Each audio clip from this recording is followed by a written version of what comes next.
So there you have it, guys. Newcastle United 1, Crystal Palace 0.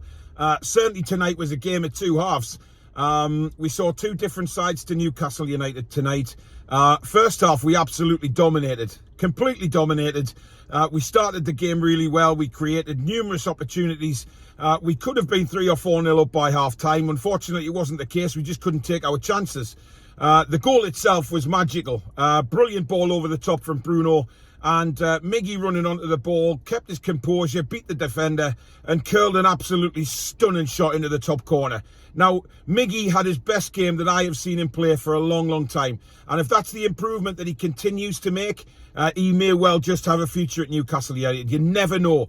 But all of them, again, fighting for that shirt tonight, which was the big thing. Because we go in 1-0 up at half-time. We come out for the second half. Palace had a lot more of the ball. But we defended so well. I thought there was a lot of tired legs in that second half, and rightly so. We've played a lot of games in a very short space of time, so we were always going to be up against it fitness-wise. Palace, came much more into the game, but really didn't threaten us. Wilfried Zaha had one opportunity when he cut across the box, and he shot just wide of the post. That was the only thing that really I can remember that Palace threatened us with. A few headers over the bar, but never really anything dangerous. They defended so well. Dan Burn, fantastic in the air again. Fabian Schär, he had a few wayward passes. He looked a bit wobbly first 20 minutes, but again grew into the game and played very well. Defended astutely. The two fullbacks, absolutely magnificent tonight. What do you got to say about Emil Kraft? He's just a different player. Credit has to go to him, and credit has to go to the coaching staff, because they've worked with him quite clearly. He's playing a different game these days and playing so much better. He is just a completely different defender. And Matt Targett on the left-hand side is just, he's just steady away. He's just a steady Eddie all game. You just know when Palace, or anybody breaks down that side, he's in control of it all the time. And I think that's what makes, certainly him the player he is. Bruno, again, just unbelievable. This guy, we've only paid 40 million quid for Bruno. And you look at some of the other players around the league and around the world who've been valued at ridiculous prices. And this guy we've paid 40 million. An absolute steal, because this guy is world class. He is just a class apart from anybody on the pitch. And rightly so. He's man of the match every game, and it seems like it's weird because you're trying to dish out man of the match to other players, but this guy stands out a mile. But tomorrow night in the review show, we may have to look at another man of the match, because Bruno, we know he's head and shoulders above everybody else on a consistent basis. So he's 10 out of 10 nearly every game he plays. But I thought, again, the whole lot of them. Maxi played really well again tonight.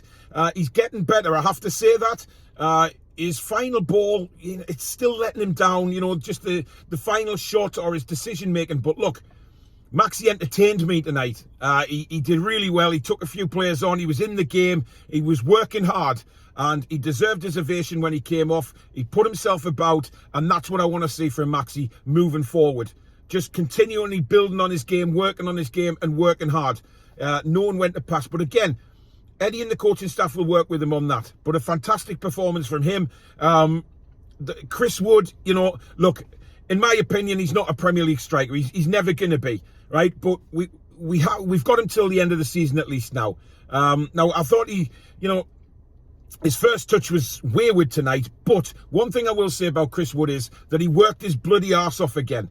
And even when it wasn't coming off for him, he kept going. And you can't say more than that. If he's not having a good game, but he's still working his arse off, I'm happy with that, because he is trying. And he is trying to link up, and he is trying to hold players off. Sometimes it works, sometimes it doesn't. But look, tonight, what can we say? It's 9 points out of a possible 9 at home. Tremendous stuff. Absolutely brilliant. We're now, level on points with Brighton, 1 point behind Leicester City. Now, has anybody in the Premier League been bottom at Christmas and finished in the top half? I'm not so sure there has. So what an opportunity that is for Newcastle United Football Club. Absolutely massive opportunity. But listen, guys, join us for the review tomorrow night when we'll go through everything. I think it's at 8 o'clock tomorrow night with me, Alex, Billy and Danielle. We'll talk about the game. We'll give the player ratings, etc. Make sure you join in with the show in the live comments and everything. Please do like this video and subscribe if you're not already and all that jazz. And we'll see you tomorrow night for the review show. But overall tonight, absolutely delighted. The atmosphere, incredible. Incredible in that stadium tonight. And, you know, coming out now, it's not a walk of shame. It's an absolute love glory. It really is. The singing, the chanting, it's just a place to be. The end of a match now at St James's Park, walking down past that player's entrance. It's incredible. And hats off to the fans again, but what an atmosphere there was tonight. But more so, it's 3 more points. It's safety guaranteed. We march on to Norwich on Saturday. Catch us for the commentary of that game with myself from 2:30 p.m. And we march on, guys. How are the lads? Get in!